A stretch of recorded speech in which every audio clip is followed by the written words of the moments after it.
on this channel, I have a tendency to visit places that are politically ambiguous. Whether it's Transnistria, a state that's a communist breakaway state that considers itself the last country of the USSR, or indigenous tribes in Honduras that claim to have their own nation. Wherever I go, I like to see places where there's a little bit of political controversy and see how people live despite these political controversies. But today, we are in a place that might be the most politically controversial of all.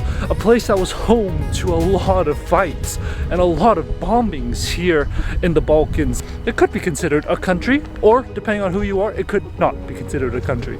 But regardless, we are currently in its capital. Today, we are exploring the city of Pristina, which is the capital of the country, Kosovo. Kosovo is like, some countries don't recognize it, so I prefer my country that some people come and visit.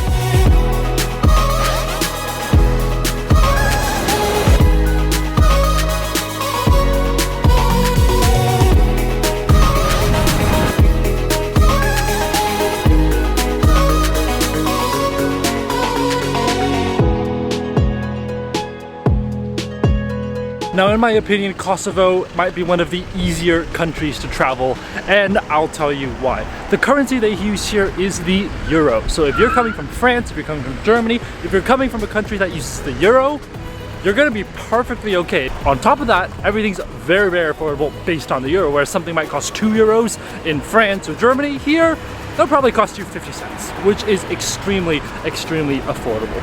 Second, here, a lot of people speak English, and that has to do with the fact that America has had a major, major influence on Kosovo and the independence movement of this country. You'll see everywhere they're flying American flags and Albanian flags. So American flags because they helped to sort of fight their independence here in Kosovo, and Albanian flags because the people here actually don't speak Serbian. Some of them do, but for the most part, the language that is used on a day-to-day basis is actually Albanian, and if you look on the map, Albania is literally right next to Kosovo. So if anything, it's more Albanian than it is Serbian, but now it's its own country of Kosovo, and the language that they use is usually Albanian. With that, let's go ahead and start exploring the city of Pristina. Okay, I don't know if I would be poisoned if I was out in the wild, but these look like raspberries, and they're literally growing right next to the street. Like, there's the street, here are the raspberries. I don't know if those are actually raspberries. If you do know, comment in the sections below, because they do look like blackberries that are just growing out here right in the wild. Whenever I come to a new European country, especially in Eastern Europe, what I love to do first is always to check out their cathedrals. And this right behind me is one of the most important symbols of Pristina. It is this beautiful white structure, and it's located right along the main road, which you can see right behind me, that leads into the center of Pristina. This is the Cathedral of Nene Teresa. Let's go ahead and see what's inside.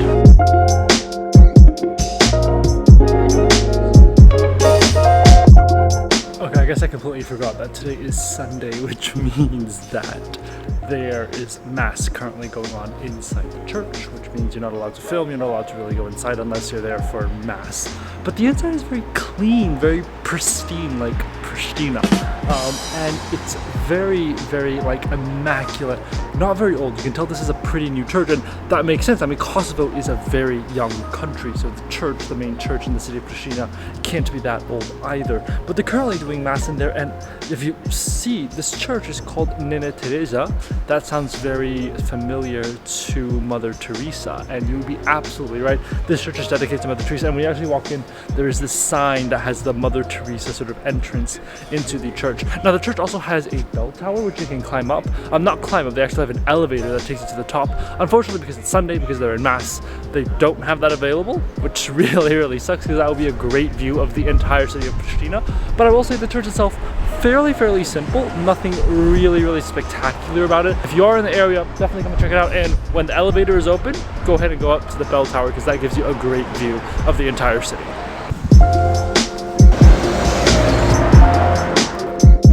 Usually when countries want to build a big statue to commemorate someone, they'll build it about their own president, or they'll build it about a prime minister or a king or something like that. But here in Kosovo, it's a little different. If you look right behind me, there's a statue of Bill Clinton.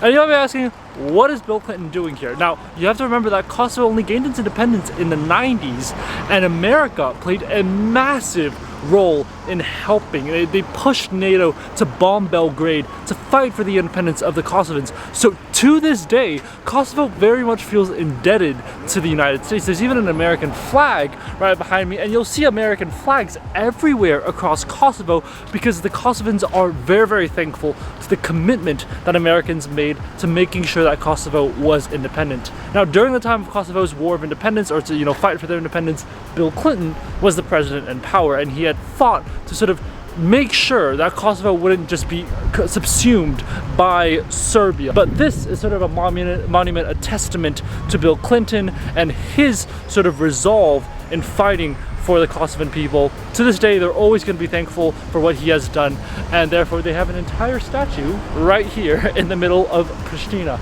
There's also a bunch of big banners up there, I don't know if you can tell, that have the American flag, Bill Clinton, and all these things. It just shows Kosovo's admiration for the United States and their respect and their commitment to fight for Kosovo's freedom.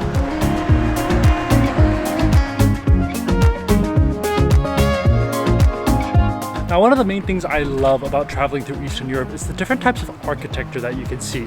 Whether it's, the communist style, sort of brutalist architecture, or something like this. All the architecture here in Eastern Europe is very interesting, and this right here is the University Library of Kosovo. Not usually on the tourist spot, but the architecture is very, very unique.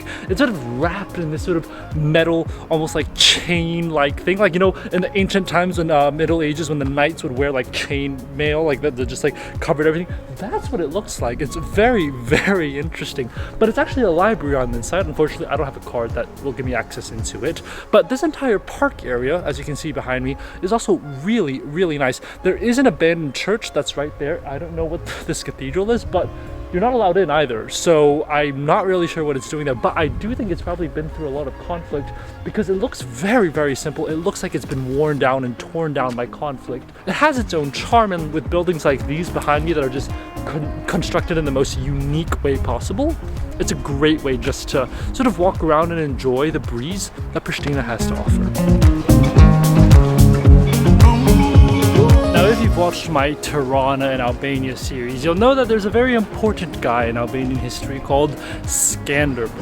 And Skanderbeg is sort of this main general, this leader of the people of Albania and how they managed to fight against the Ottomans. Well, there's another Skanderbeg square here, just like the one in Tirana. There's also going to be one later in Macedonia when we go and visit Macedonia. And it's important to realize that this area was sort of all what was Skanderbeg was fighting for against the Ottomans. It wasn't just Albania, Kosovo. I mean, like I said, Kosovans here speak Albanian. That is their language. They feel very, very connected with Albania and with Albania's history, which is why they have a monument to Skanderbeg right here, right behind me. Of course, as always, he's on his horse, and you've got the classic horn thing, which is, you can see right behind me, that is the classic emblem that that Skanderbeg carried wherever he went.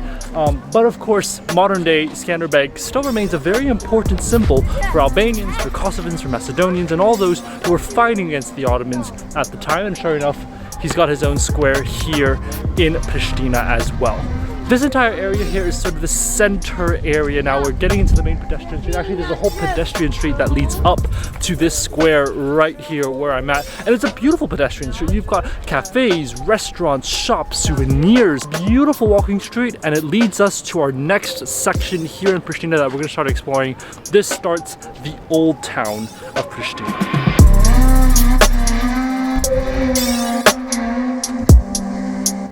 I was going to start off our exploration of the old town by showing you guys the traditional market and the local market that here in Kosovo, Pristinans come to buy their groceries, to buy their fruits and vegetables and everything.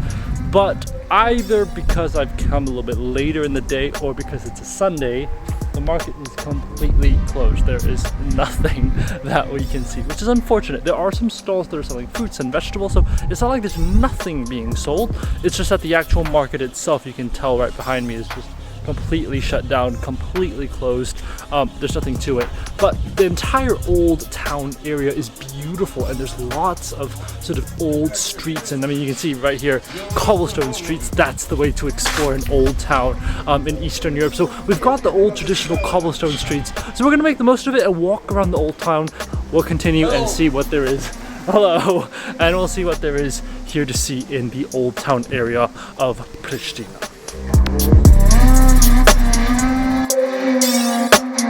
I've mentioned that the old town here in Pristina is very much influenced by Ottoman history and Ottoman architecture, and there is no question about that, especially when you look around the skyline of the old town and you see mosques and minarets that are a place of holy worship for the thousands of Muslims that live here in Pristina. Right behind me is one of the most famous, one of the most important mosques here in the old town in Pristina. This right here is Fatih Mosque.